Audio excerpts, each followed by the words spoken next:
எபிரேயர் 2வது அதிகாரம் அதனுடைய 18வது வசனத்தை வாசிக்க கேட்கலாம். எபிரேயர் 2:18.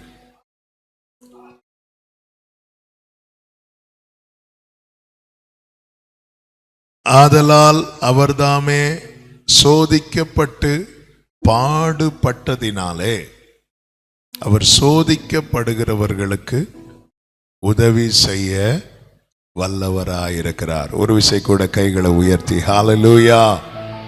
நம் ஆண்டவராகிய இயேசு கிறிஸ்து நாம் பாடினோமே, உயரமும் உன்னதமுமான சிங்காசனத்தில் வீற்றிருக்கிறவர். ஏசாயா மூலம் கர்த்தர் தீர்க்க தரிசன வார்த்தையை கொடுக்கிறார். இதோ ஒரு கன்னிகை கர்ப்பவதியாகி ஒரு குமாரனை பெறுவாள் என்று. அந்த ஒரு வெளிப்பாடை ஏசாயாவுக்கு கொடுக்கிறதற்கு முன்பதாக அந்த குமாரன் யார் என்கிற வெளிப்பாடை முதலாவது கொடுக்கிறார். அதுதான் ஏசாயா 6வது அதிகாரம். ஏசாயா 6வது அதிகாரத்திலே ஆண்டவராகிய இயேசு கிறிஸ்து யார் என்கிற வெளிப்பாடு ஏசாயாவுக்கு கொடுக்கப்படுகிறது. அவன் ஆலயத்துக்குள் பிரவேசித்த போது, அதாவது உசியா ராஜா மரணமடைந்த பிறகு அவன் ஆலயத்துக்குள் பிரவேசிக்கும் போது ஒரு உயரமான சிங்காசனத்தை பார்க்கிறான். இந்த பூமிக்குரிய ராஜாக்கள் தங்கள் சிங்காசனத்திலே தங்கள் உயிர் இருக்கும் மட்டும் அல்லது தங்கள் காலம் இருக்கும் மட்டும் அமருவார்கள். அதன் பிறகு அவர்கள் அகற்றப்படுவார்கள்.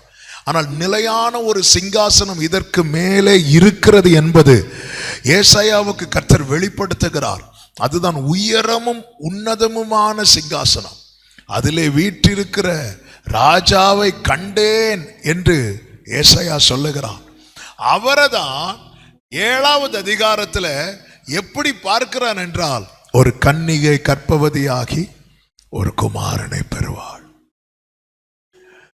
மேலே வானத்திலும் கீழே பூமியிலும் இணையில்லாத நாமத்தை உடைய சர்வ வல்லமையுள்ள தேவன் நமக்காக தம்மை தாமே வெறுமையாக்கி அடிமையின் ரூபம் எடுத்தார்.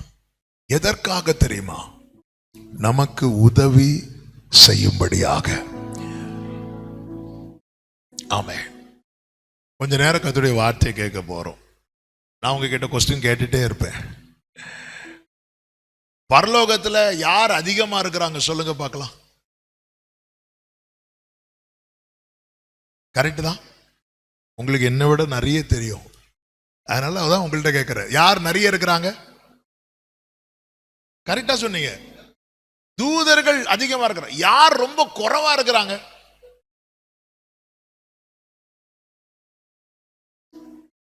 தேவன் தம்முடைய அடுத்து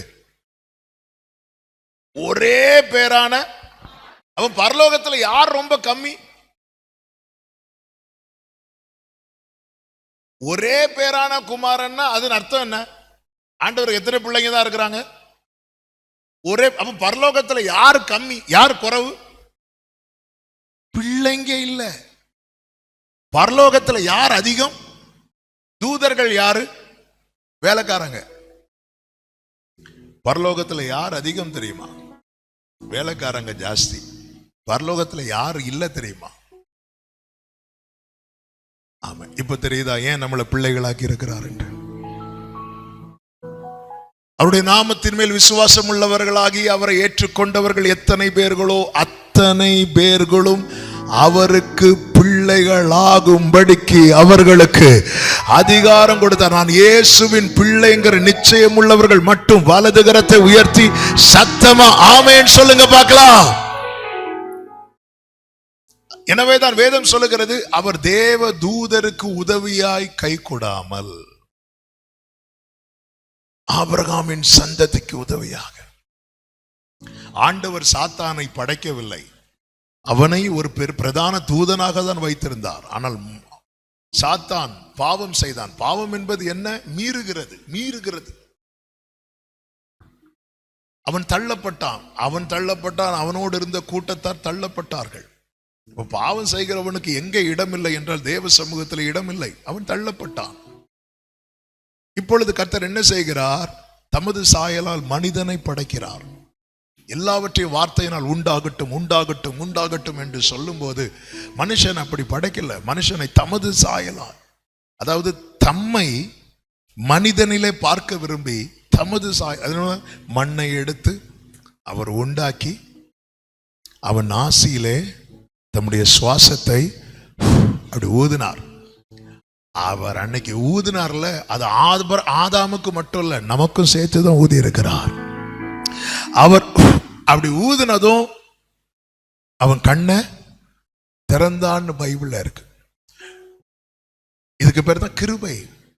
நாம் நிர்மூலமாக இருப்பது கர்த்தருடைய கிருபை. அவருடைய இரக்கங்களுக்கு முடிவில்லை. காலை தோறும் அது எப்படி இருக்குது? புதிதா இருக்கு. அப்ப டெய்லி காலையில் அவர் என்ன செய்யறார்? நம்மள ஊதுறார். அவர் ஒரு நாள் ஊத மறந்தா கூட நமக்கு ஊதிடுவாங்க. ஆமே.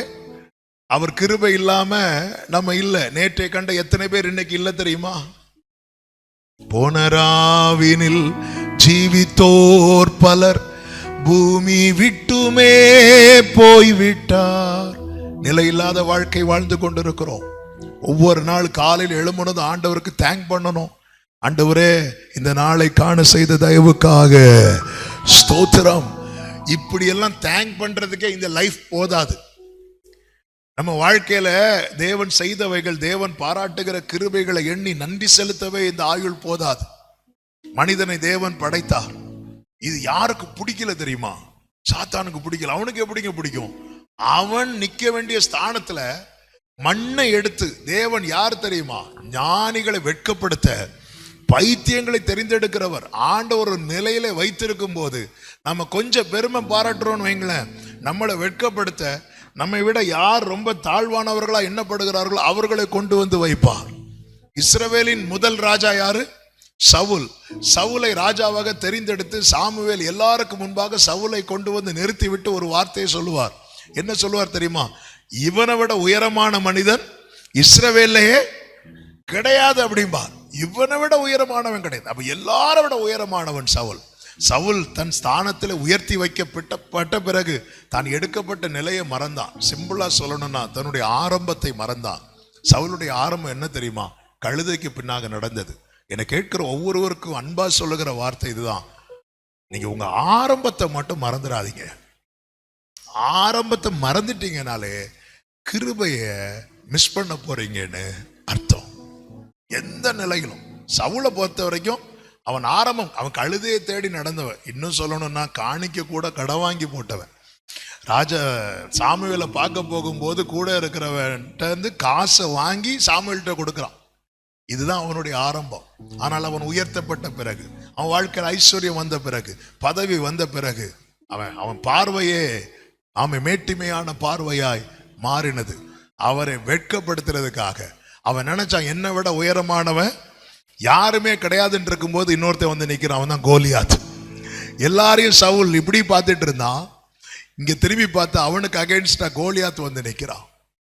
கோலியாத்தை வீழ்த்துறதற்கு கர்த்தர் என்ன செய்தார் தெரியுமா? எளியவனை குப்பையிலிருந்து எடுத்து பிரபுக்களோடு உட்கார வைத்து அழகு பார்க்கிறவர் ஆட்டு தொழுவத்திலிருந்து ஒருவனை எடுத்து கொண்டு வருகிறார். அவன் தான் தாவீது. ஆமை. அகஸ்வேறு நாட்களிலே வஸ்தியை விட மகா ரூபவதியான ஒருவளும் கிடையாது. எனவே வஸ்திக்கு பெருமை வந்துச்சு. ராஜா கூப்பிட்டு விட்டா, ராஜா கூப்பிட்டாலும் வர முடியாதுன்ட்டான். ஆமே. ஆண்டவர் பாருங்க, இந்த வஸ்தியை அப்புறப்படுத்தி ஊரு பேர் தெரியாத ஒரு பிள்ளையை தூக்கி கொண்டு வைக்கிறார். அவதான் எஸ்தர். எஸ்தரை குறித்து சொல்லப்பட்டிருக்கிறது அவள் ரூபவதி. வஸ்தியை குறித்து எப்படி சொல்லப்பட்டிருக்கிறது? மகா ரூபவதி. இங்க இதெல்லாம் மேட்டர் கிடையாது. ஆண்டவர் ஒருத்தங்களை தள்ளணும்னு நினைச்சிட்டார்னா தள்ளிடுவார், ஒருத்தங்களை தூக்கி வைக்கணும்னு நினைச்சிட்டார்னா வச்சிடுவார். என் தேவன் எவரையும் மேன்மைப்படுத்தவும் பலப்படுத்தவும் வல்லவர். ஆமேன் சொல்லுங்க பார்க்கலாம். இப்ப கர்த்தர் அந்த ஸ்தானத்துல தான் மனிதனை கொண்டு வந்து வைக்கிறார். இப்ப சாத்தா என்ன நினைக்கிறான், என்ன பார்க்கிறானோ, நம்ம தப்பு பண்ணோம், நம்மளை தள்ளிட்டார், மனுஷனையும் தப்புல விழ வச்சுட்டா அவனையும் தள்ளிடுவார்னு சொல்லி மனிதனை பாவத்தில் விழ வைக்கிறான். அந்த பாவம் தான் என்ன தெரியுமா? தேவன் விலக்கினதின் மேல ஒரு விருப்பத்தை கொண்டு வருகிறான். இதெல்லாம் பாவமா அப்படிதான் நம்ம கேட்க தோணும். ஆண்டவர் ஒன்ன விலக்குறார்னாலே அது எவ்வளவுதான் நம் பார்வைக்கு நல்லதாய் தோன்றினாலும், நம் மனசுக்கு பிரியமானதா இருந்தாலும், இது வேண்டாம் அவ்வளவுதான். எல்லாவற்றையும் தேவன் படைத்தார். ஓய்வு நாளை கூட எவ்வளவு அழகாய் தேவன் உண்டு பண்ணினார். 6 நாள்ல எல்லாவற்றையும் சிருஷ்டித்து, அவருடைய சிருஷ்டிப்பில் கடைசி மனுஷனை படைச்சதை ஓய்வு நாளை டிக்ளேர் பண்றார். ஓய்வு நாள்னா என்ன? ஆதாமே நீ அந்த பெட்ல படுத்து தூங்கு, நான் இந்த பெட்ல படுத்து தூங்குறேன், அதுவா? இல்ல. ஓய்வு நாள்னா என்ன தெரியுமா? அந்த டேல ஆண்டவர் ஃபுல் டைம் ஆதாம் கூட ஸ்பெண்ட் பண்றார். இதுதான் சபாத், இதுதான் ஓய்வு நாள்னா. அன்னைக்கு பாருங்க, வேற எல்லா வேலையும் மாற்றி வச்சுட்டு ஆதாம ஏதேனுக்குள்ள கொண்டு வந்து இதை சாப்பிடு, இதை சாப்பிடு, இதை சாப்பிடு, இதை சாப்பிடு, இந்த தண்ணீரை குடி, இதை சாப்பிடாத, இந்த ஒரு காரியத்தை மட்டும் சாப்பிடாத. தேவனோடு உறவாட, தேவனோடு தனித்திருக்க, தேவனை வர்ஷிப் பண்ண இந்த ஜனத்தை நான் எனக்கென்று ஏற்படுத்தினேன். இவர்கள் என் துதியை சொல்லி வருவார்கள். என்னையும் உங்களை தேவன் ஏற்படுத்தினதே அதற்காக தான். தேவனுடைய துதியை சொல்ல. ஏற்கனவே சொல்லி வந்தவனை அப்புறப்படுத்தி விட்டு, ஹல்லேலூயா, எதற்குமே உதவா என்னையும் கண்டெடுத்தார். இயேசுவின் அன்பை நான் என்ன சொல்லுவேன்? சேற்றில் நின்றென்னை தூக்கி எடுத்து மாற்றி உள்ளம் புதிதாக்கினாரே. கல்லான என் உள்ளம் முறுக்கின கல்வாரியே, கண்டு நன்றியுடன் பாடிடு. சாத்தா நினைச்சா மனுஷனையும் பாவத்துல விழ வச்சா அவனும் தள்ளப்படுவான். அது போலவே பிசாசின் தந்திரங்கள் நாம் அறியாதவைகள் அல்லவே. சர்ப்பத்தின் வாயிலா ஏதேனுக்குள் பிரவேசித்து ஸ்திரீயை வஞ்சித்து அவள் மூலம் ஆதாமை விழ வைத்து, இப்பொழுது மனிதன் பாவம் செய்து தேவ மகிமை அற்றவனாகி ஏதேனை விட்டு வெளியே தள்ளப்படுகிற நிலை வரும்போது சாத்தான் நினைத்தான் நம்ம சாதிச்சிட்டோன்னு. அப்படி நினைக்கும் போதுதான் பரலோகத்திலிருந்து ஒரு தீர்க்க தரிசன வார்த்தை உரைக்கப்படுகிறது. சர்ப்பத்தை பார்த்து, உன் வித்துக்கும் அவள் வித்துக்கும் நான் பகையை உண்டு பண்ணுவேன், அவர் உன் தலையை நசுக்குவார். இது அவன் சற்றும் எதிர்பார்க்கவில்லை.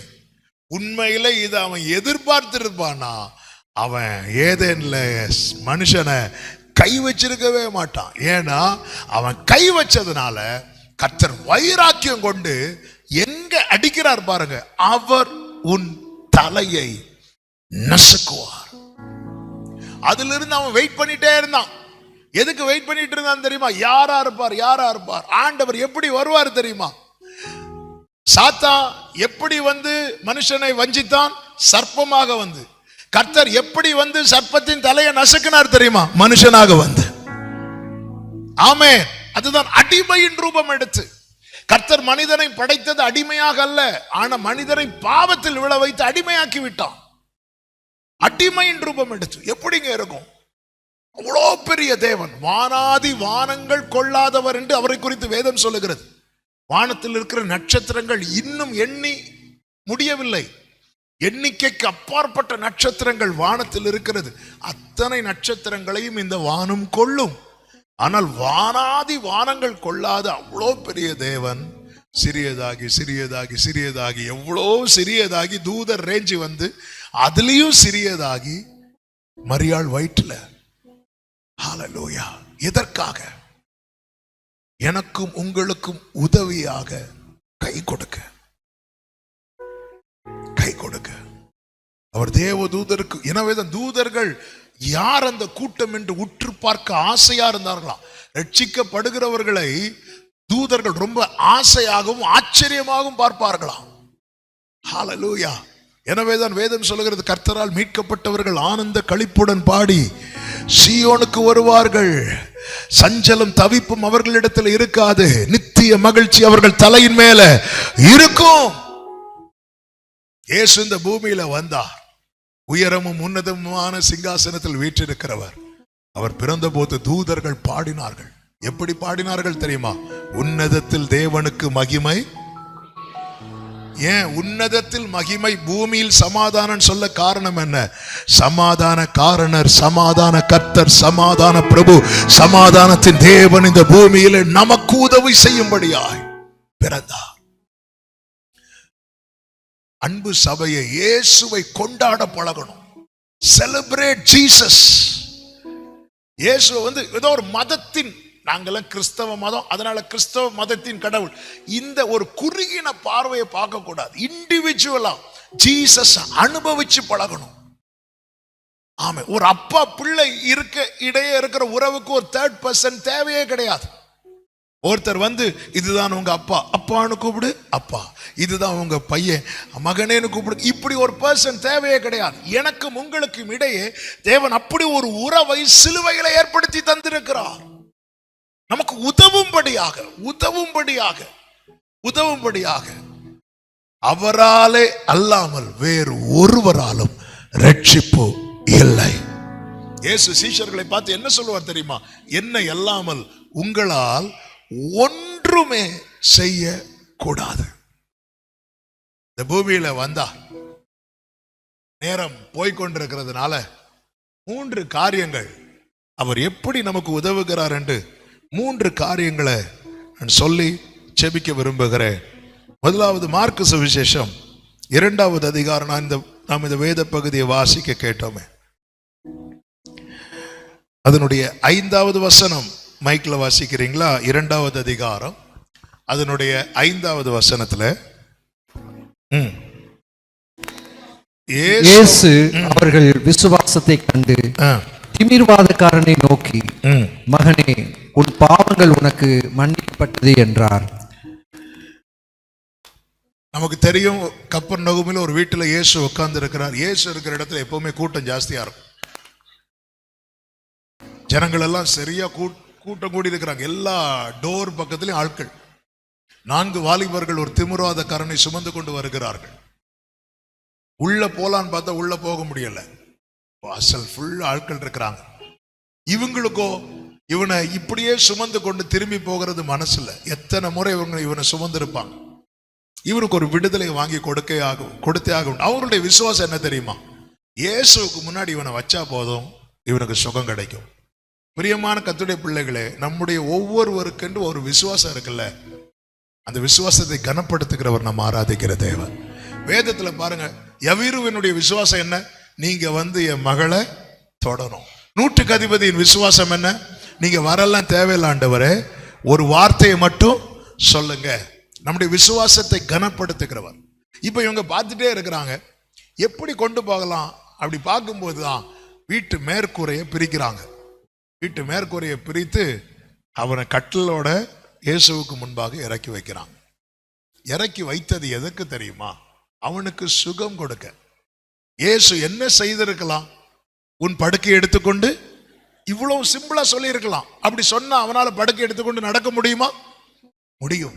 ஆனால் இங்கே தான் இயேசு சொல்லுகிறார், உன் பாவங்கள் உனக்கு மன்னிக்கப்பட்டது.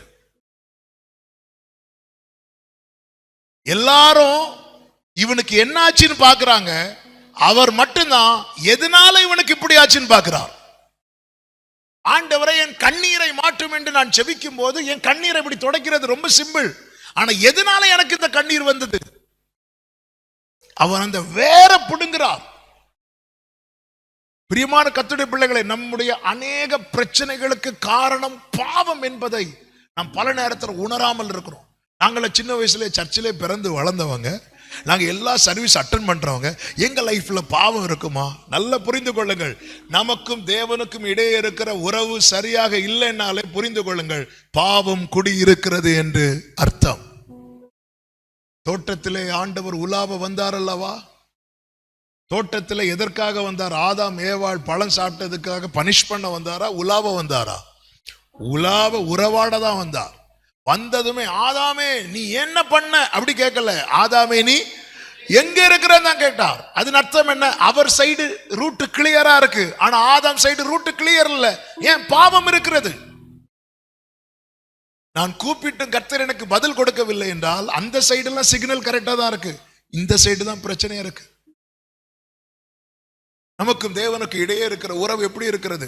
இயேசு சீஷர்களை பார்த்து சொல்லுவாரு, சோதனைக்கு உட்படாதபடிக்கு விழித்திருந்து ஜெபம் பண்ணுங்க, 1 மணி நேரமாவது ஜெபிக்க கூடாதா என்று. அந்த கடினமான இரவில் இயேசு சீஷர்களை பார்த்து கேட்கிறார். இன்னைக்கு இதே கேள்வி நம்முடைய வாழ்க்கையில, அட்லீஸ்ட் 1 மணி நேரம் நமக்கு ஆண்டவர் கூட ஸ்பெண்ட் பண்ண முடியுதா?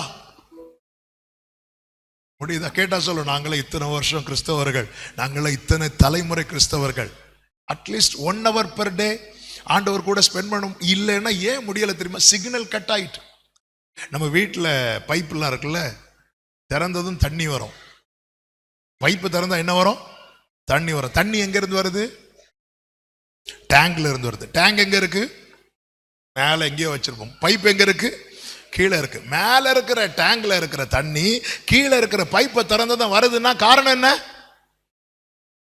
டேங்குக்கும் பைப்புக்கு இடையில ஒரு லைன் இருக்கு. திடீர்னு ஒரு நாள் என்ன ஆகும்? தண்ணி வராது. தண்ணி வராது என்ன பண்ணுவோம்? இன்னைக்கு யாரும் தண்ணி குடிக்க வேண்டாம் அப்படின்னு உட்கார்ந்துருப்போம். உடனே யாருக்கு போன் பண்ணுவோம்? பிளம்பருக்கு போன் பண்ணுவோம். இம்மீடியட்டா சரி பண்ணுவோம். எனக்கு இன்னைக்கு ஜெபம் ஓடல, சரி பண்றோமா? பிசாசுக்கு இடம் கொடாதிருங்கள் என்று வேதம் சொல்லுகிறது. பிசாசுக்கு நாம கொடுக்கிற இடம் என்ன தெரியுமா? நமக்கு ஆண்டவருக்கு இடையே இருக்கிற கேப். நமக்கும் தேவனுக்கும் இடையே இருக்கிற இடைவெளிதான் பிசாசுக்கு நாம கொடுக்கிற இடம். எதனால இவன் திமிர்வாதமாய் மாறினான்? ரீசன் என்ன? ரீசன் யாருக்கும் தெரியாது. நம்முடைய அந்தரங்கத்தை அறிகிறவர் அவர். வெளியரங்கமா இன்னைக்கு உங்க முன்னாடி ஒயிட் அண்ட் ஒயிட் போட்டு நின்று பேசுற பாடுற என்ன மட்டும்தான் உங்களுக்கு தெரியும். என்னுடைய ஒரிஜினாலிட்டி, என்னுடைய அந்தரங்கம் அவருக்கு மட்டும்தான் தெரியும். நம்ம ஒவ்வொருடைய அந்தரங்கத்தை மனுஷன் பார்க்கிறபடி நான் பாரு. மனுஷன் முகத்தை பார்க்கிறான். ஒருத்தங்க முன்னாடி நீதிமானாய் தங்களை காண்பிக்கிறது என்பது ரொம்ப சிம்பிள். எளிமையானவர்களை காண்பிப்பது ரொம்ப எளிது. ரொம்ப ஜெபிக்கிறவங்களை காண்பிப்பது அதை விட எளிது. ஆமே, 4 பேருக்கு முன்னாடி கண்ணீரோடு அப்படி ஜெபம் பண்ணிட்டே இருந்தா எல்லாரும் என்ன சொல்லுவாங்க? உருகுறாங்க. சொல்லுவாங்களா மாட்டாங்களா? ஆண்டவருக்கு தான் தெரியும் உருகுறாங்களா என்ன பண்றாங்க. கர்த்தர் அறிவார். இங்கே கர்த்தர் என்ன செய்கிறார் தெரியுமா? நீ உன் படுக்கை எடுத்துக்கொண்டு நட, இனி உனக்கு இந்த பலவீனம் இல்லை, சிம்பிளா சொல்லி இருக்கலாம். ஆனா அதை செய்யாம உன் பாவங்கள் மன்னிக்கப்பட்டது சொன்னதுமே அங்கிருந்து இருக்கிறவங்களுக்கு எல்லாம் சலசலப்பு உண்டாயிட்டு. பாவங்களை மன்னிக்கிறதற்கு இவன் யார்? தேவன் ஒருவரே அன்றி பாவங்களை மன்னிக்கிறவர் யார் என்று தங்கள் இருதயத்தில் சிந்தித்துக் கொண்டிருக்கும் போது அதனுடைய 9வது வசனத்தை வாசியுங்கள். உன் பாவங்கள் உனக்கு மன்னிக்கப்பட்டது என்று சொல்வதோ, எழுந்து உன் படுக்கையை எடுத்துக்கொண்டு நடவென்று சொல்வதோ எது எளிது? பிரியமானவர்களே, இதே கேள்வியை நம்ம சபையில வைக்கிறோம். எது எளிது? உன் பாவங்கள் உனக்கு மன்னிக்கப்பட்டது அப்படி சொல்றது எளிதா? உன் படுக்கையை எடுத்துக்கொண்டு நடன்னு சொல்றது எளிதா? நல்ல கவனமா கேளுங்க. சரி, இந்த 2ல நம்ம எதை பெருசா பார்க்கிறோம்? உண்மையா சொல்லணும், சண்டே போய் சொல்லக்கூடாது. இயேசு செய்கிற அற்புதத்தை பெருசா பார்க்கிறோமா? இயேசு சிந்தின ரத்தத்தை பெருசா பார்க்கிறோமா? எந்த அற்புதம் செய்கிறதற்காவது இயேசு ஏதாவது கிரயம் செலுத்தினாரா? ஏதாவது ரிஸ்க் எடுத்தாரா? 6000 பிசாசுகள் ஒரு வாலிபனுக்குள் இருந்ததல்லவா? அந்த 6000 பிசாசுகளை துரத்த இயேசு காலையிலிருந்து நைட் வர 6000 வார்த்தைகளே சொன்னார். சிம்பிளா போன்ட்டார். அது போயிட்டு மரித்து 4 நாள் ஆச்சு. லாசரு, இயேசு வந்தார், கல்லறையை புரட்டினதும் ஆண்டவர் அடுத்து ஒரு 4 நாள் ஃபாஸ்டிங் போட்டு லாசருவை கூட்டிட்டு வந்தாரா? இல்ல, ஒரே வார்த்தை தான், லாசரு வெளியே வந்துட்டான். 5 அப்பத்தை எடுத்து 5000க்கு அதிகமான பேருக்கு கொடுத்தார் அல்லவா? இப்படி எடுத்தாரு, அப்பத்தை பிட்டார், கொடுத்தார், முடிஞ்சது. எந்த ஒரு அற்புதத்தையும் ஆண்டவர் செய்ய எந்த ரிஸ்க்குமே எடுக்கல. அவருக்கு அற்புதம் செய்வது ரொம்ப எளிது. ஆனால் என் பாவங்கள் உங்கள் பாவங்கள் மன்னிக்கப்பட இயேசு கொடுத்த கிரயம் கொஞ்சமல்ல. இந்த பூமியில இயேசு வந்தது அற்புதம் செய்வதற்காக அல்ல, நம்மை பாவத்திலிருந்து விடுதலையாக்க. ஆனா இப்ப எல்லாருக்கும் இயேசு கிட்ட இருந்து எது மட்டும் வேணும் தெரியுமா? இப்ப இந்த இடத்துல இயேசு அற்புதம் மட்டும் செஞ்சாருன்னு வைங்களேன், எல்லாரும் கொண்டாடி இருப்பாங்க. அற்புதம் மட்டும் செய்த இயேசுவா இருந்திருந்தா இயேசுவை சிலுவையிலே அறைஞ்சிருக்க மாட்டாங்க. அவர் மனுக்குலத்தை மீட்கவர்கள், அதான் தேவதூஷணம் சொல்லுகிறான் என்றார்கள். தேவன் ஒருவனை தவிர இயேசுவை தேவனாய் அவர்களால் பார்க்க முடியவில்லை. தேவன் ஆதியிலே வார்த்தை இருந்தது, அந்த வார்த்தை தேவனிடத்தில் இருந்தது, அந்த வார்த்தை தேவனாய் இருந்தது, அந்த வார்த்தை மாம்சமாகி இந்த பூமியில வந்தது. எதற்காக? இந்த மாம்சத்திலே செய்த பாவத்தை அந்த மாம்சத்திலே சுமந்து தீர்த்து அவராலே எனக்கு மீட்பு உண்டாக. ஆண்டவர் கேட்கிற, எதுப்பா எளிது? எது எளிது? நீங்க எல்லாம் இவெல்லாம் நடக்கவே மாட்டான்னு நினைக்கிறீங்க. இவனை நடக்க வச்சுட்டேன்னா அதை நீங்க பெருசா பாக்குறீங்க.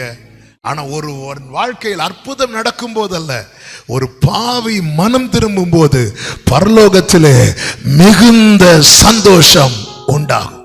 அற்புதம் நடக்கும் போது நம்ம வீட்டுல பயங்கர சந்தோஷம் உண்டாகும். கர்த்தர் என்னை ரட்சித்தார் அப்படிங்கிற சாட்சி வைரல் ஆகுமா? அல்லது எனக்கு கேன்சர் மறைந்தது, 15 வருடம் கழித்து குழந்தை கிடைத்தது, எந்த சாட்சி வைரல் ஆகும்? இன்னைக்கு எல்லாரும் எதை கேட்க விரும்புறோம்? இயேசு எதற்காக வந்தார்? எனக்கு அவர் எதுல உதவினார்? எங்க சப்போர்ட் பண்ணார் தெரியுமா? பாவத்தின் சம்பளமாகிய மரணத்திலிருந்து என்னை விடுவிக்கும்படிக்கு என் மேல் இருந்த பாவத்தை எல்லாம் அவர் மன்னித்தார். எவனுடைய மீறுதல்கள் மன்னிக்கப்பட்டதோ, எவனுடைய பாவம் மூடப்பட்டதோ அவன் பாக்கியவான். எவனுடைய அக்கிரமத்தை கர்த்தர் எண்ணாதிருக்கிறாரோ அவன் பாக்கியவான். இவன் பாவம் மன்னிக்கப்பட காரணம் என்ன தெரியுமா? இவன் இப்பொழுது யாருக்கு முன்பாக இருக்கிறான்? இயேசுவுக்கு முன்பாக. பாவம் என்ன செய்கிறது? நமக்கும் ஆண்டவருக்கும் இடையே பிரிவை உண்டாக்குகிறது. ஏதேனில் அந்த பிரிவு உண்டானது. பாவம் என்ன செய்கிறது? நாம் அனுபவிக்கும்படியான நன்மைகளை அனுபவிக்க விடாதபடிக்கு தடுக்கிறது. ஏதேனில் நன்மைகளை இவர்கள் அனுபவிக்கவே இல்லை. இவங்க செஞ்ச பாவத்தின் நிமித்தம், ஆமேன், அதையெல்லாம் விட்டு அப்புறப்பட்டு போனார்கள். பாவம் என்ன செய்கிறது? நம்முடைய அடையாளத்தை மாற்றுகிறது. ஏதேனுக்குள்ளே இவர்கள் ஆளுகை செய்கிறவர்களா இருந்தார்கள். ஏதேனுக்கு வெளியே வந்ததும் அடிமை ஆயிட்டாங்க. பாவம் நம்மையும் தேவனையும் பிரிக்கிறது. பாவம் நாம் அனுபவிக்க வேண்டிய நன்மையை அனுபவிக்க விடாதபடி தடுக்கிறது. எனவேதான் நெகேமியாவிலே இப்படி சொல்லுகிறார்கள், ஆண்டவரே, அதிகம் வரும் என்று எதிர்பார்த்த இடத்துல எங்களுக்கு கொஞ்சம் தான் கிடைக்குது. நாங்க சம்பாதிக்கிறோம், இன்னொருத்தங்க எங்களை ஆளுறாங்க. ஆண்டவரே, அன்பு சபையே, அன்பு சகோதரா சகோதரி, நம்முடைய வாழ்க்கையில ஆமென் ஜீவனுள்ள நாளெல்லாம் தேவன் தொடர பண்ணுகிற நன்மையும் கிருபையும் நம்மை தொடர்ந்து கொண்டுதான் இருக்கிறதா? புல்லுள்ள இடம், அமர்ந்த தண்ணீர், இது நம்முடைய வாழ்க்கையா இருக்கிறதா? அப்படி இல்லை என்றால் நாம் நம்மை நிதானிக்க வேண்டும். நம்மை அந்த பிரசனத்துக்கு முன்பாக ஏசாயா கர்த்தருடைய சமூகத்தில் நின்று, ஐயோ நான் அசுத்த உதடுகள் உள்ளவன் என்று சொல்லி தன் நிலை உணர்ந்து ஒப்பு கொடுத்த போது ஒரு சுத்திகரிப்பு உண்டானதே. ஆராதனை ஆரம்பிக்கும் போது கூட ஒரு சுத்திகரிப்பு செய்துவிட்டு தானே எல்லாரும் ஆராதனை ஆரம்பித்தோம். எத்தனை பேர் உண்மையாய் அதை செய்தோம்? எத்தனை பேர் வெறும் உதட்டின் வார்த்தையில மட்டும் சொல்லிவிட்டோம்? நான் பாடும்போது என் உதடுகளும் நீர் மீட்டு கொண்ட என் ஆத்துமாவும் என்று தாவீது சொல்லுகிறான். என் வாயின் வார்த்தைகளும் என் இருதயத்தின் தியானமும். என் இருதயத்தில் நான் அதை குறித்து சிந்திக்கவே இல்லை, என் வாயில மட்டும் நான் சொல்லிவிட்டு போகிறேன் என்றால் அதனால எந்த பிரயோஜனமும் இல்லை. உண்மையா இயேசுவுக்கு முன்பாக, ஆண்டவரே என்னை கழுவுங்கப்பா, என்னை பாவம் மற கழுவும். பவுல் எவ்வளவு பெரிய பரிசுத்தவான், எவ்வளவு பெரிய அப்போஸ்தலன். அப்படிப்பட்ட அப்போஸ்தலனே சொல்லுகிறார், நான் பாவிகளில் பிரதான பாவி. இயேசுவின் மார்பில் சாய்ந்திருந்த யோவான் சொல்லுகிறார், நம்மில் பாவம் இல்லை என்போமானால் நம்மை நாமே வஞ்சிக்கிறவர்களாய் இருப்போம். நாம் நம்முடைய பாவத்தை அறிக்கையிட்டால் இயேசு கிறிஸ்துவின் இரத்தம் சகல பாவங்களை நீக்கி நம்மை சுத்திகரிக்கிறது. ஆமென். மன்னிக்கிறார். பாவி என்று அழைக்கப்பட்ட ஸ்திரீ இயேசுவின் பாதத்திலே வந்து விழுந்து தன் கண்ணீரால் பாதத்தை நினைத்த போது எல்லாருக்கும் முன்பாக சொல்லுகிறார், இவள் செய்த அநேக பாவங்கள் இவளுக்கு மன்னிக்கப்பட்டது. பாவ மன்னிப்பு இயேசு சிலுவையிலே சம்பாதித்து தந்த சொத்து. அது எல்லாருக்காக தான் அவர் செய்தாலும் யார் அதை பெற்றுக்கொள்ளுகிறார்கள் தெரியுமா? அவரிடத்தில் வருகிறவர்கள். அவரிடத்தில் வருகிறவர்கள். இப்போ 12th எக்ஸாம்லாம் நடக்குது பாருங்க. 12th எக்ஸாம் முடிஞ்சதும் ரிசல்ட் வரும். ரிசல்ட் வந்ததும் ஸ்கூல்ல மார்க் ஷீட் வந்துடும்.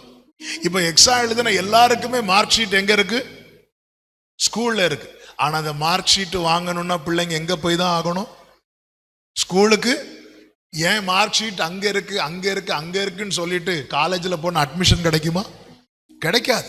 அப்போ காலேஜில் போறதுக்கு முன்னாடி அந்த பிள்ளைங்க கண்டிப்பா எங்க போய் தான் ஆகணும்? ஸ்கூலுக்கு போய் அந்த மார்க் ஷீட்டை வாங்கி தான் ஆகணும். அது போலதான் உலகத்தின் பாவத்தை அவர் சிலுவையில் என்ன செய்தார்? சுமந்து தீர்த்தார். ஆனால் அந்த நிச்சயத்தை யார் பெற்றுக்கொள்வாங்க தெரியுமா? யார் யார் இயேசுவினிடத்தில் வருகிறார்களோ. இயேசு. அதனாலதான் உண்டான மெய்தேவனாம் உம்மையும் நீர் அனுப்பின குமாரனையும் அறிகிற அறிவே நித்திய ஜீவன். அதனாலதான் தாவீது பாருங்க, கர்த்தரை நான் எப்பொழுதும் எனக்கு முன்பாக வைத்திருக்கிறேன். அப்படி வைத்ததுனால தாவீதுக்கு என்ன நிச்சயம் இருந்தது தெரியுமா? நான் விழிக்கும் போது உமது சாயலால் திருப்தியாவை. நிச்சயத்தை குறித்த நிச்சயம் இருந்தது. என் ஆண்டவர் எனக்கு செய்த பெரிய அற்புதம் என்ன தெரியுமா? என் பாவத்தை மன்னித்தது. எனக்கு வீடு தந்தது அவர் செய்த அற்புதம். எனக்கு காடு தந்தது அவர் செய்த அற்புதம். எனக்கு வாழ்க்கை தந்தது அவர் செய்த அற்புதம். எனக்கு உயர்வு தந்தது அவர் செய்த அற்புதம். எனக்கு தலைமுறைகளை தந்தது அவர் செய்த அற்புதம். என்னை வியாதியிலிருந்து விடுதலை பண்ணினது அவர் செய்த அற்புதம். ஆனா இது எல்லாவற்றை விடவும் எது பெரிய அற்புதம் தெரியுமா? என்னை அவர் இரத்தத்தாலே மீட்டு கொண்டது. ஹல்லேலூயா. என்னை அவர் ரட்சித்தது. ஆமென். காலையிலேருந்து ஈவினிங் வரை கட்டி போட்ட ஒரு நாயை ஈவினிங் திறந்ததும் அந்த நாய் அந்த எஜமான் காலில் கொஞ்ச நேரம் சுத்திட்டு அந்த வாலை போட்டு பயங்கரமா ஆட்டிட்டு அதுக்கப்புறம் சந்தோஷமா போகும். திருப்பியும் நாம் அதை கட்டுவோம்னு அதுக்கு தெரியும். அடுத்த நாள் கட்டுவோம் தெரியும். ஆனாலும் அதை ரிலீஃப் பண்ணதுமே அது அவ்வளவு சந்தோஷப்படுது. ஆமா, எந்த மனிதனாலும் முடியாது, கிடைக்க கூடாத இந்த மீட்பு அவரே இறங்கி வந்து நமக்கு தந்திருக்கிறாரே.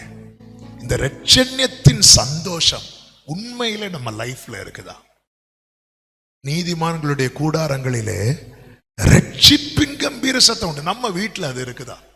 கர்த்தரனை ரட்சித்திருக்க ரட்சிக்கப்பட்டவர்களிடத்தில் வெளிப்படுகிற சந்தோஷம், அந்த விடுதலை, அந்த நிச்சயம் நம்ம லைஃப்ல இருக்க. ஏன் இல்லாம போச்சு தெரியுமா? நம்ம அதை விட வேற நிறைய காரியத்தை ரொம்ப பெருசா பார்க்க ஆரம்பிச்சிட்டோம். ரட்சிப்புக்காக ஆண்டவர் கொடுத்த கிரயம். பிரியமானவர்களே, நம்மை அவர் உள்ளங்கையிலே வரைந்ததுனால அந்த கையிலே ஆணி அடித்தார். அவருடைய பாதத்திலே நமக்கு தஞ்சம் கொடுத்ததுனால அந்த பாதத்திலே ஆணி அடித்தார்கள். நம்மை அவர் மார்போடு சேர்த்து அணைத்ததுனால மார்பிலே ஈட்டினால் குத்தினார்கள்.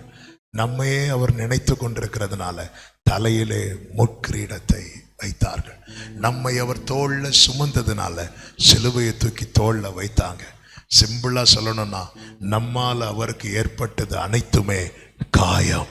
ஆனால் அந்த தழும்புகளால் தான் நமக்கு தேவன் சுகத்தை வைத்திருக்கிறார். என் பாவத்தை மன்னிக்கிறார். தன் பாவத்தை மறைக்காமல் அறிக்கையிட்டார். அங்கே விடுதலை கிடைக்கிறது. ஆமென். இரண்டாவது என்ன செய்கிறார் தெரியுமா? லூக்கா 22வது அதிகாரம் 31, 32 வசனங்களை வாசியுங்கள். லூக்கா 22, 31, 32 வசனங்கள். பின்னும் கர்த்தர், சீமோனே சீமோனே, இதோ கோதுமையை சுலகினால் புடைக்கிறது போல சாத்தான் உங்களை புடைக்கிறதுக்கு உத்தரவு கேட்டுக்கொண்டான். நானோ உன் விசுவாசம் ஒளிந்து போகாதபடிக்கு உனக்காக வேண்டிக் கொண்டேன். அப்படியே 1 யோவான் 2வது அதிகாரம் 1வது வசனத்தில் இப்படி சொல்லப்பட்டிருக்கிறது, என் பிள்ளைகளே, நீங்கள் பாவம் செய்யாதபடிக்கு இவைகளை உங்களுக்கு எழுதுகிறேன். ஒருவன் பாவம் செய்வானானால் நீதிபரராய் இருக்கிற இயேசு கிறிஸ்து நமக்காக பிதாவினிடத்தில் பரிந்து பேசுகிறார். அவர் எப்படி உதவுகிறார் தெரியுமா? நம் பாவத்தை மன்னித்து. அடுத்து அவர் எப்படி உதவுகிறார் தெரியுமா? பரிந்து பேசி. சீமோனே சீமோனே, இன்னைக்கு நைட்டு உன் கதையை முடிக்கணும்னு சாத்தான் பிளான் பண்ணிட்டான். நானும் உன் விசுவாசம் ஒளிந்து போகாதபடிக்கு. எப்படி பரிந்து பேசுவார்? இப்ப ஸ்கூல்ல ஒரு பையன் தப்பு பண்ணிட்டான். தப்பு பண்ணதும் போய் உங்க அப்பாவை கூட்டிட்டு வா, இல்லைன்னா உன்னை ஸ்கூல்ல இடம் கிடையாது, உங்க அப்பாவை கூட்டிட்டு வா அப்படி சொல்லும்போது அப்பாவை கூட்டிட்டு போறான். இப்போ பிரின்சிபால் கூப்பிட்டு சொல்றாரு, பையன் ரொம்ப தப்பு பண்ணிட்டான், அவனுக்கு நீ ஸ்கூல்ல இடம் இல்லை, டிசியை கொடுத்து விட்டுறணும், வேற வழியே இல்லை அப்படின்னு சொல்லும்போது அந்த பையனுக்கு டிசி கொடுக்க கூடாது. அந்த அப்பா அந்த பிரின்சிபால்ட்ட என்ன சொல்லுவாரு? அப்பாக்களே என்ன சொல்லுவாரு? இந்த ஒரு தடவை மன்னிச்சிரு. அடுத்து என்ன சொல்லுவார்? இனி இந்த தப்ப. இப்படிதான் ஆண்டவரும் பரிந்து பேசுவார் பிதா கிட்ட. இந்த ஒரு வாட்டி விட்டுருங்க, இனி என் பிள்ளை தான். அதனாலதான் அந்த வசனம் தெளிவா இருக்கிறது. பிள்ளைகளே, நீங்கள் பாவம் செய்யாதபடிக்கு 1 யோவான் 2வது அதிகாரம் 1வது வசனம், நீங்கள் பாவம் செய்யாதபடிக்கு இவைகளை உங்களுக்கு. நேத்து ஒரு தப்பு பண்ணி இன்னைக்கு நீ வாழ்ந்துட்டு இருக்கிறேன்னு அவர் பரிந்து பேசி இருக்கிறார். அதையும் நான் சொல்ல விரும்புகிறேன். யாருக்காக பரிந்து பேசுவார் தெரியுமா? இரக்கத்துக்காக நிக்கிறாங்க தெரியுமா? அவர்களுக்காக. அதான் ஆண்டவர் பரிந்து பேசுவார்ல, நம்ம வாழலாம், அப்படி போக முடியாது. பிரிந்து போன யூதாசுக்காக இயேசு பரிந்து பேசவில்லை. கூடவே இருந்த பேதுருவுக்காக தான் இயேசு பரிந்து பேசினார். யூதாசுக்காகவும் பேச வேண்டியதானே? ஏன் பேசல? யூதாஸ் பிரிந்து போய்விட்டான். அதனால தொடர்பிலே இருக்கணும் இயேசுவோடு. ஆமே. வலதுபுறம் இடதுபுறம் சாயும் போது வழி இதுவேங்கிற சத்தம் நம்ம காதுல கேட்கலனாலே நம்ம டேஞ்சரஸ் சோனுக்குள்ள என்ட்ராயிட்டோம்னு அர்த்தம். கர்த்தர் பரிந்து பேசுகிறார். கர்த்தர் பரிந்து பேசுகிறார். சீமோனே சீமோனே, நானோ உன் விசுவாசம் ஒளிந்து போகாதபடிக்கு. நான் நம்புறேன் இன்னைக்கு அவர் பரிந்து பேசுறதுனாலதான் அவர் சமூகத்தில் நிர்மூலமாகாமல் இருக்கிறோம். பழைய ஏற்பாட்டில் அந்த மகா பரிசுத்த ஸ்தலத்துக்குள்ளே ஆசாரியன் உள்ள போகும்போது அவ்வளவு சுத்திகரிப்பு பண்ணியிருக்கணும். அதுல கொஞ்சம் குறைஞ்சா கூட மகா பரிசுத்த ஸ்தலத்துக்குள்ள என்றானதும் என்ன விழும் தெரியுமா? அடி விழும். அதன் அடையாளம் தான் அந்த உடன்படிக்கை பெட்டியை சுமந்து வரும்போது அந்த பெட்டி கொஞ்சம் அசைஞ்சதும் ஊசா என்பவன் தொடுவான் பாருங்க. தொட்டதும் ஆண்டவர் என்ன பண்ணார் தெரியுமா? அடித்தார். அப்படிப்பட்ட இடத்துல தான் இன்னைக்கு நம்ம எல்லாம் கூடி வந்து இருக்கிறோம். ஆமென். எத்தனை பேருக்கு சொல்ல முடியும் நான் அவ்வளவு பெர்ஃபெக்ட் அதனாலதான் வந்திருக்கிறேன்? நிச்சயமா யாருக்குமே சொல்ல முடியாது. அவருடைய கிருபையினால வந்து நிற்கிறோம். அந்த கிருபை நம்மை கவர் பண்ணி இருக்கிறதுனால. ஆமென். அது புரியும்படி சொல்றேன். அந்த முச்செடி எரிந்து கொண்டிருக்கும் போது அதற்கு முன்பாக மோசே நிற்பான். மோசே நின்றுட்டே இருப்பான். ஆண்டவர் பார்த்தார், மோசே முதல்ல நீ யாருன்னு தெரிஞ்சுக்கோ. நான் யார் ஆண்டவரே? நீ பாக்கெட்டுக்குள்ள கையை போடும்பார். பாக்கெட்டுக்குள்ள கையை போட்டு எடுத்ததும் கை எதுவா மாறும் தெரியுமா? குஷ்டமா மாறிடும். அவனாலேயே பார்க்க முடியல. ஆண்டவர் சொல்லுவார், திரும்ப கையை போட்டு. திரும்ப கையை போட்டு எடுத்ததும் அதுக்கு மேல எது கவர் ஆயிரும் தெரியுமா? தோல் கவர் ஆயிரும். மோசே, உன்னை என் கிருபையினால கவர் பண்ணி இருக்கிறதுனாலதான் இன்னைக்கு நீ ஏன் முன்னாடி நின்னுட்டு இருக்கிற. உன் ஒரிஜினல் உன்னால கூட பார்க்க முடியாது. உன்னால கூட பார்க்க முடியாது. உன்னால பார்க்க முடியல. ஐயோ, என் வாழ்க்கை ஆண்டவர் இப்படி இருக்கிறது, இது ஏன் கையா அசிங்கமா இருக்கு ஆண்டவரே. பாரு, நான் அதை எப்படி ஒரு தோல் வந்து கவர் பண்ணதோ அது மறையுதோ அப்படிதான் அன்பு திரளான பாவத்தை மூடும். அவர் அன்பினால நம்மளை கவர் பண்ணி நிக்க வச்சிருக்கிறார். நிக்க வச்சுட்டு என்ன பண்றார் தெரியுமா? பிதாவின் வலது பார்சத்துல உட்கார்ந்து பிதா கிட்ட, அவன் தப்பு பண்ணிட்டான், அவனுக்காக நான் அடி வாங்கிட்டேன், இந்த ஒரு வாட்டி மன்னிச்சிருங்க, இனி அவன் அந்த தப்ப பண்ண மாட்டான். இனி அவன் அந்த தப்ப பண்ண மாட்டான். என்னை கேட்கிற வாலிபர்கள் இருக்கிறீங்க, பெரியவங்க இருக்கிறீங்க, ஒவ்வொருவருக்கும் அன்பா சொல்ற வார்த்தை இதுதான். ஒரு தப்பு பண்ணி நான் வாழ்றேன்னா நான் திருந்துவதற்கு தேவன் எனக்கு தருணம் தருகிறார். தருணம் தருகிறார். ஆண்டவர் தர சான்ஸ்.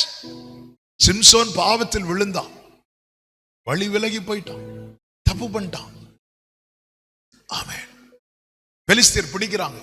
பிடித்ததும் கர்த்தர் அவனை விடுவிக்கிறார். ரொம்ப ஆச்சரியம்.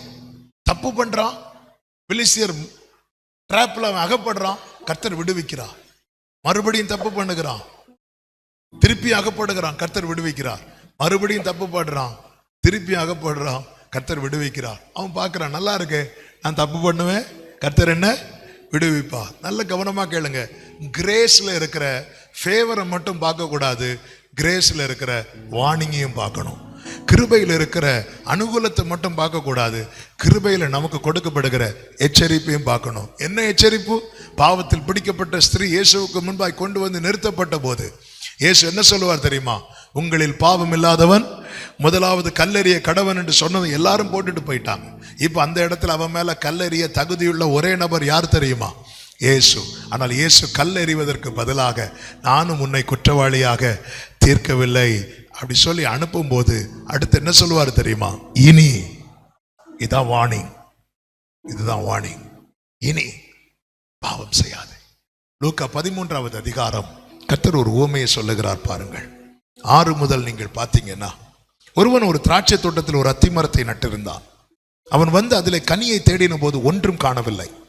அந்த தோட்டக்காரனை நோக்கி, இதோ 3 வருஷமா இந்த அத்தி மரத்திலே கனியை தேடி வருகிறேன், ஒன்றையும் காணவில்லை, இதை வெட்டி போடு, இது நிலத்தையும் ஏன் கெடுக்கிறது என்றான். அதற்கு அவன், ஐயா, இது இந்த வருஷமும் இருக்கட்டும், நான் இதை சுற்றிலும் கொத்தி எரு போடுவேன், கனி கொடுத்தால் சரி, கொடாவிட்டால் இனிமேல் இதை.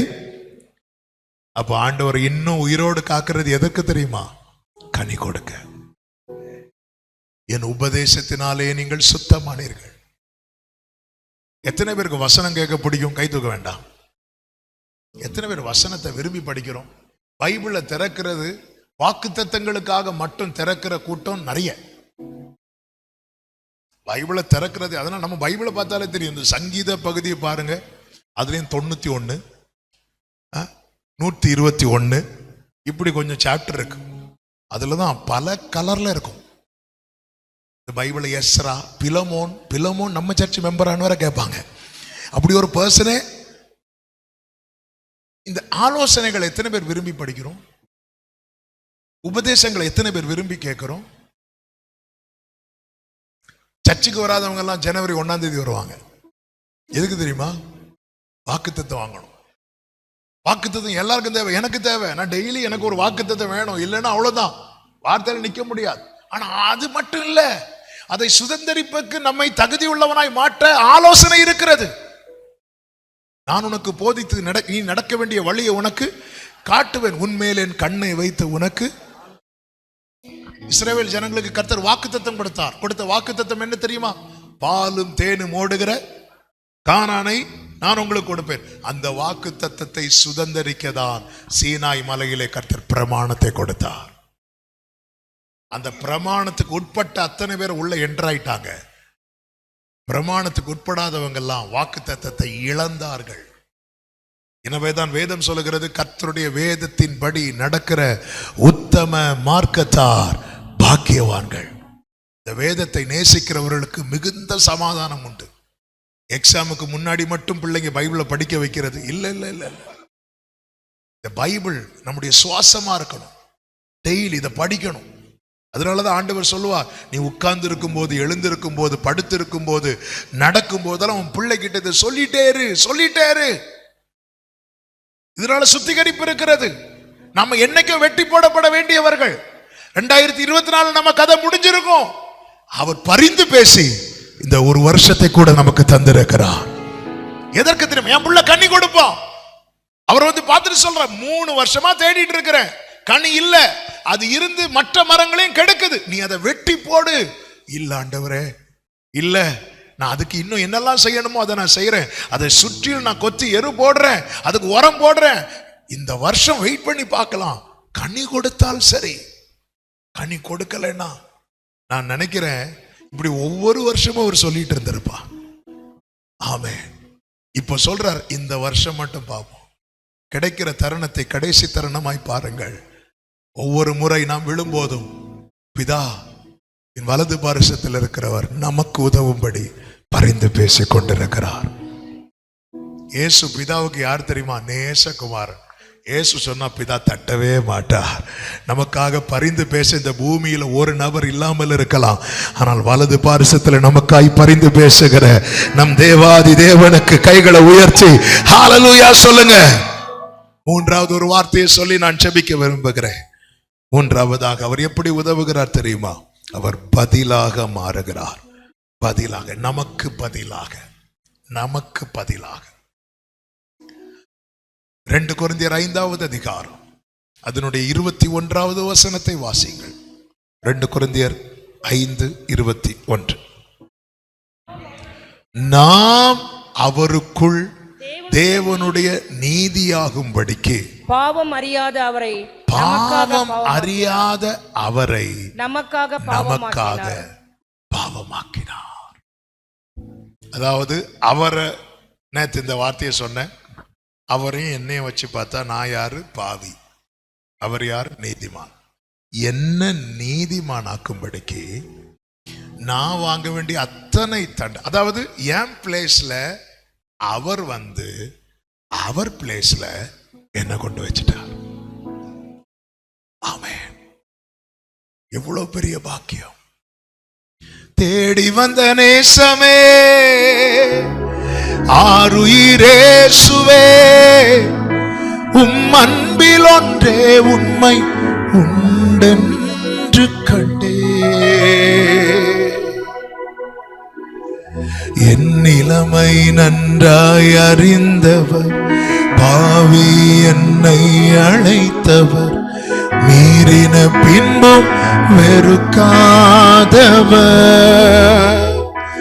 உம்மை போல் என்னை நேசிக்க ஒருவரும் இல்லை, நேசித்தவரில் இதுபோல் அன்பை இன்னும் காணவில்லை, உம்மை போல் என்னை நேசிக்க ஒருவரும் இல்லை, நேசித்தவரில் இதுபோல் அன்பை இன்னும்.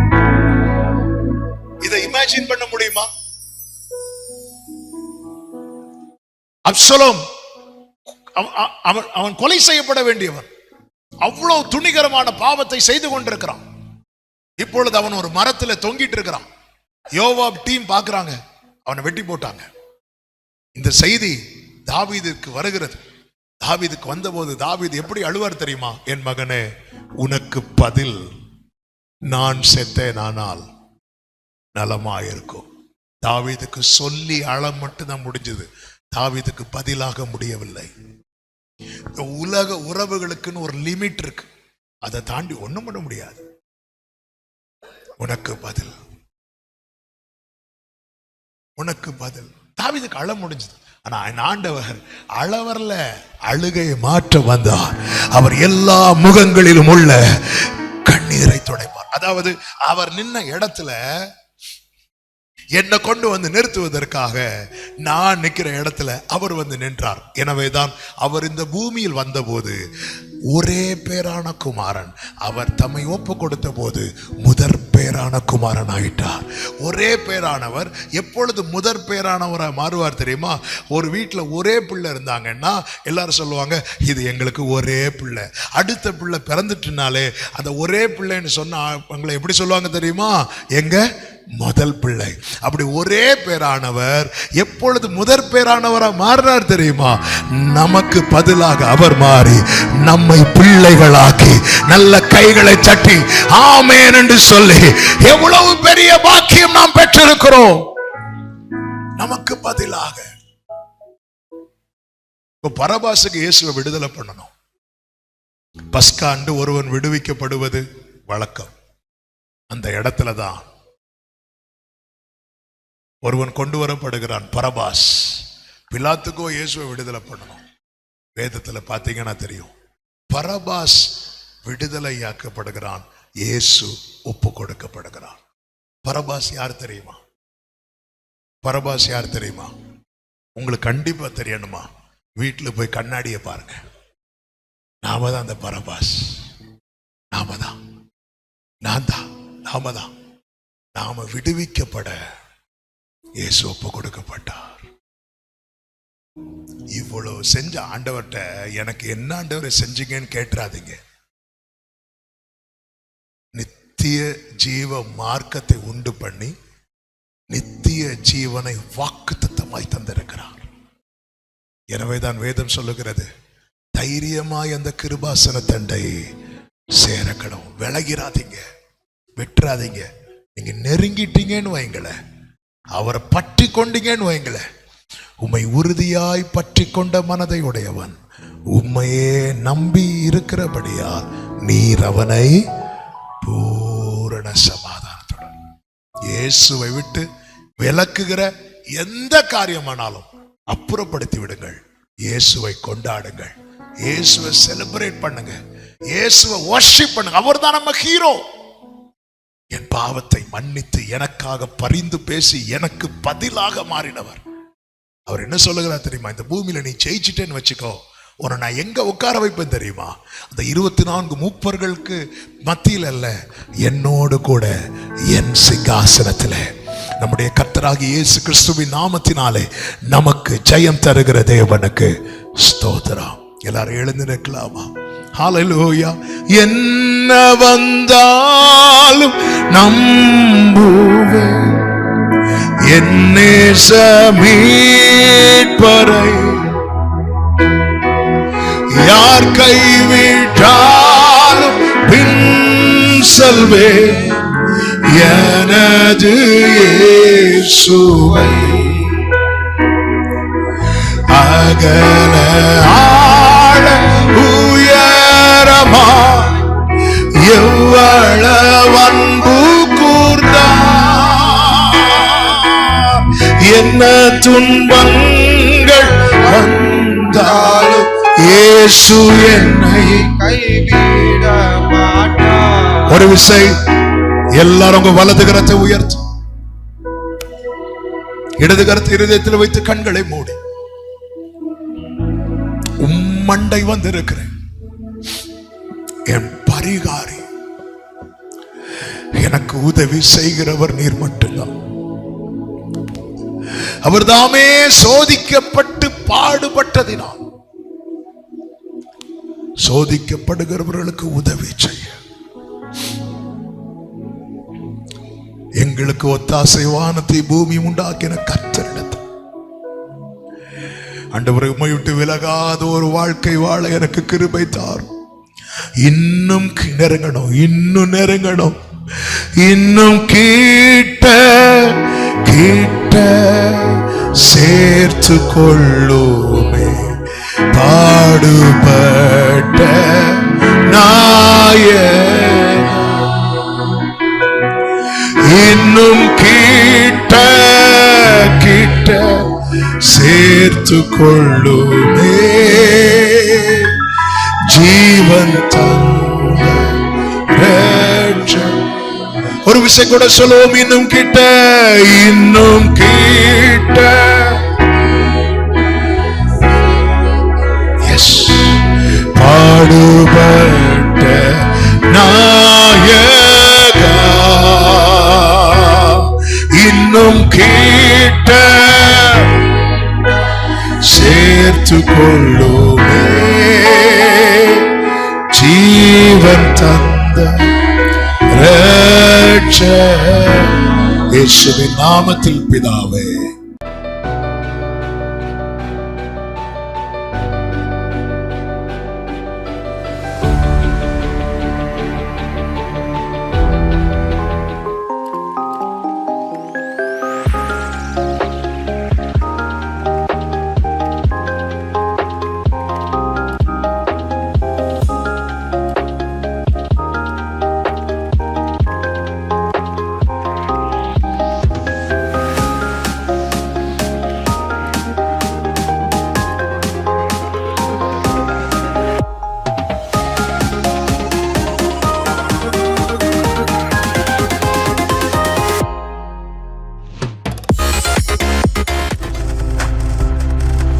நீங்கள் பார்த்துக் கொண்டிருப்பது உங்கள் ஜாய் டிவி. உங்கள் துக்கம் சந்தோஷமாய் மாறும்.